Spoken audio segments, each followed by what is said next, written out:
ప్రేక్షకులందరికీ నమస్సుమాంజలి.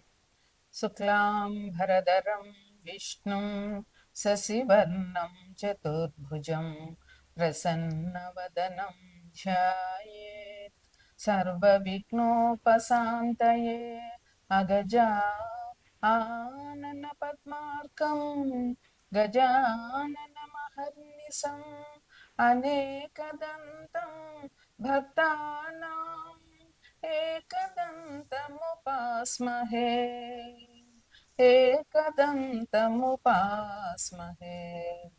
ఓం శ్రీ గణేశ్వరాయ నమః. ఓం శ్రీ సరస్వత్యై నమః. ఓం శ్రీ మాత్రే నమః. ప్రేక్షకులందరికీ నమస్సుమాంజలి. ఇప్పుడు ఏప్రిల్ మాస ఫలితాలు నేను చెప్పబోతున్నాను. ఈ ఏప్రిల్ నెలలో ఎవరికి ఏ రాశుల వారికి ఎలాగున్నది, ఎటువంటి పరిహారాలు చేసుకోవాలి, వారు ఏ దేవుణ్ణి పూజించాలి, వారికి ఎంత మంచి జరుగుతుంది అనేటటువంటిది ఈ ఏప్రిల్ మాస ఫలితాల్లో చెప్పబోతున్నాను. ఇది తెలుగు మాసం అయితే చైత్ర మాసం అవుతుంది. ఏప్రిల్ మాస ఫలితాలు చెప్పడానికి ముందు మార్చి 30వ తారీఖు ఆదివారం నాడు 30/3/2025 రోజున మనకి ఉగాది వచ్చింది. తెలుగు సంవత్సరాది మన తెలుగు వారందరికీ కూడా నూతన సంవత్సరం ప్రారంభం అవుతుంది. ఈ నూతన సంవత్సరానికి ఈ ఉగాదికి ఈ సంవత్సరం పేరు విశ్వవసు. విశ్వవసు అంటే విశ్వాసం అని అర్థమవుతుంది. ఈ ఈ ఈ నూతన సంవత్సరంలో అందరికీ చాలా బాగుంటుంది. ఆదాయం వృద్ధి అవుతుంది.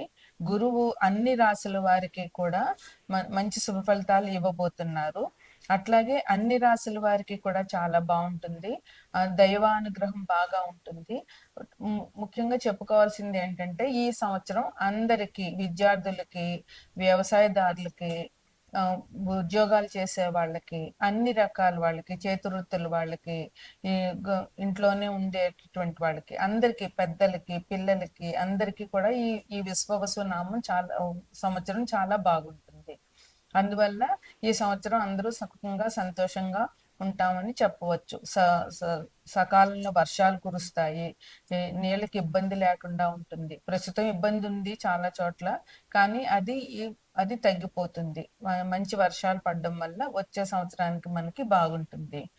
అయితే ఇది ఈ చైత్ర శుద్ధ పాడ్యమి 30/3/2025 అయింది తెలుగు సంవత్సరాది. ఈ ఏప్రిల్ నెలలో ఇంక వచ్చే పండుగలు ఏంటి అంటే ముఖ్యంగా ఉగాది మొదల నుంచి వసంత నవరాత్రులు ప్రారంభం. అమ్మవారి నవరాత్రులు 4 రకాలుగా ఉంటాయి. అందులో ఈ వసంత నవరాత్రులు ఇప్పుడు ఈ ఏప్రిల్ నుంచి శ్రీరామనవమి వరకు లలితా అమ్మవారికి వసంత నవరాత్రులు చేస్తాము. చైత్రశుద్ధ పాడ్యమి నుండి చైత్రశుద్ధ నవమి వరకు వసంత నవరాత్రులు అంటారు. ఈ నవరాత్రుల్లో లలితా అమ్మవారిని, అదే లలిత, దుర్గా, ఎవరైనా రాజరాజేశ్వరి, అన్నపూర్ణ, ఎవరైనా సరే ఈ అమ్మవారి నవరాత్రులు పూజించాలి.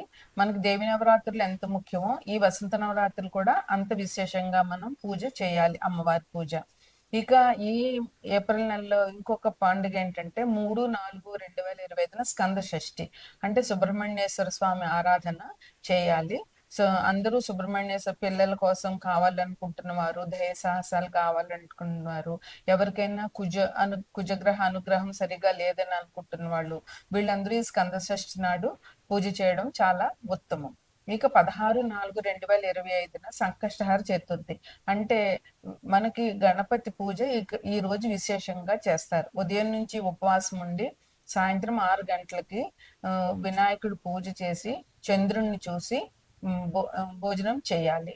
ఇది సంకష్టహార చతుర్థి. మనకు కావాలని తీరని కోరికలు ఏమున్నా, ఏ రకమైన కోరికైనా సరే తీరుతుంది. ఈ గణపతికి గరికతో పూజ చేయడం ఈ రోజు విశేషం. ఈ సంకష్టహార చతుర్థి మేనరాశి వాళ్ళు, రేవతి నక్షత్రం వాళ్ళు, వారి జాతకం ప్రకారం రేవతి నక్షత్రం వాళ్ళు ఈ సంకష్టహార చతుర్థి తప్పకుండా చేయాలి. అందువల్ల ఇవి మనకి ఈ మాసంలో ఉన్నటువంటి పండుగలు. తదుపరి కన్యా రాశి. ద్వాదశ రాశుల్లో కన్యా రాశి 6వ రాశి. ఈ రాశ్యాధిపతి బుధుడు. ఆయన ఇప్పుడు ప్రస్తుతం మీనంలో స్థితి పొంది ఉన్నారు. అట్లాగే కన్యా రాశిలో ఉత్తర 2, 3, 4 పాదాలు, హస్త 1, 2, 3, 4 పాదాలు, చిత్త 1, 2 పాదాలు ఉంటాయి. ఈ రాశి వారికి ఆదాయం 14, వ్యయం 2. రాజపూజ్యం 6, అవమానం 6. అంటే వీరికి ఆదాయం బాగానే ఉంటుంది, ఖర్చు తక్కువే ఉంటుంది. ఇంకా అవమానాలు ఎంతొస్తాయో అంతమంది చేత వీళ్ళు పూజించబడతారు.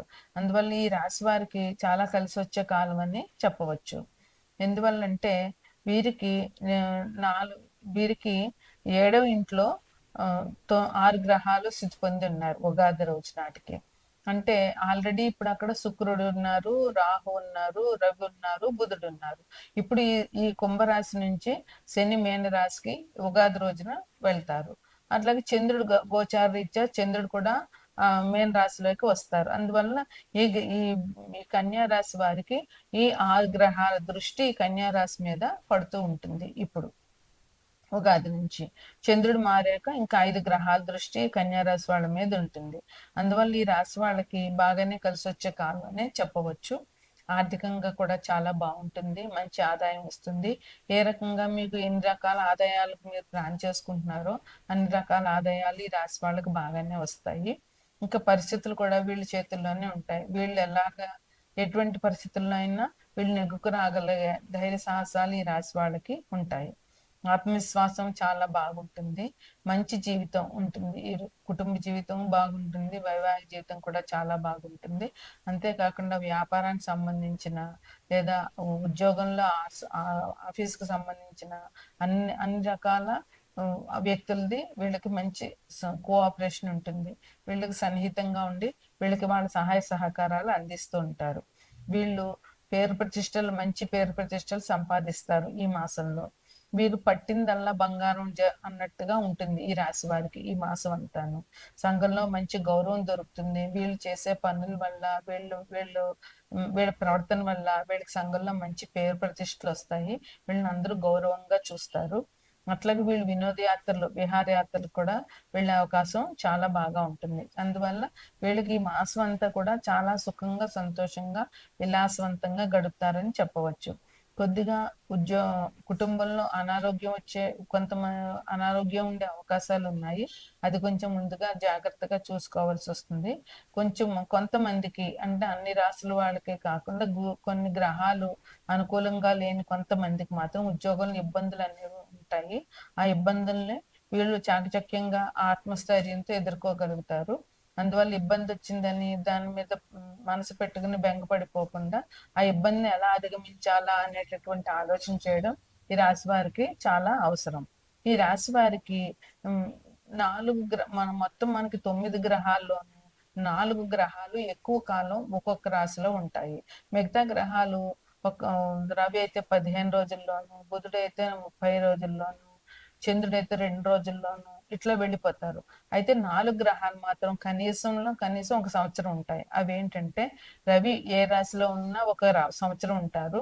అదే విధంగా శని భగవానుడు 2.5 సంవత్సరాలు ఉంటారు. రాహుకేతువులు సంవత్సరం పైనే ఉంటారు. అందువల్ల ఈ రాశులు ఈ 4 గ్రహాలు ఇచ్చేటటువంటి ఫలితాలే జాతకుల మీద కొంచెం ఎక్కువగా ప్రభావాన్ని చూపిస్తాయి. గురువు ఈ రాశి వారికి తామ్రమూర్తిగాను, రాహువు సువర్ణమూర్తిగాను, కేతువు లోహమూర్తిగాను ఉన్నారు. శని గురువు ఇద్దరు తామ్రమూర్తిగా ఉన్నారు. సువర్ణమూర్తి అంటే ఆ గ్రహం ఇచ్చేటటువంటి ఫలితాలు చాలా బాగా ఉంటాయి. ఆ గ్రహం వల్ల వీళ్ళకి ఎటువంటి ఇబ్బందులు ఉండవు.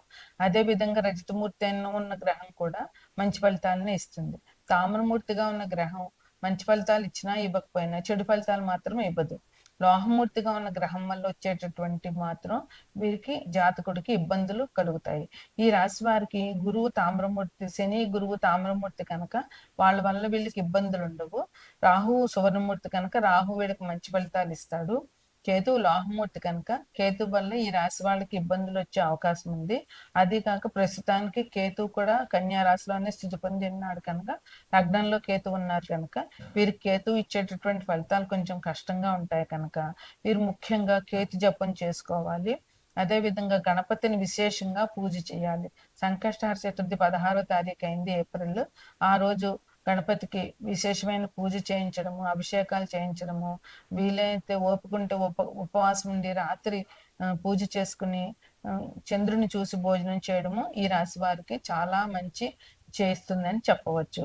శని గురువులకి అభిషేకం తామ్రమూర్తి కనుక శని గురువుల నుంచి మంచి ఫలితాలు పొందాలి అని అంటే శివాభిషేకం తప్పకుండా చేయాలి.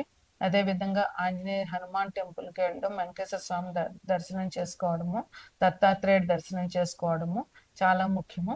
అంతేకాకుండా హనుమాన్ చాలీసా 11 సార్లు పారాయణ చేయడము, 11 ప్రదక్షిణాలు చేయడము ఈ రాశి వారికి చెప్పదగినటువంటి పరిహారాలు.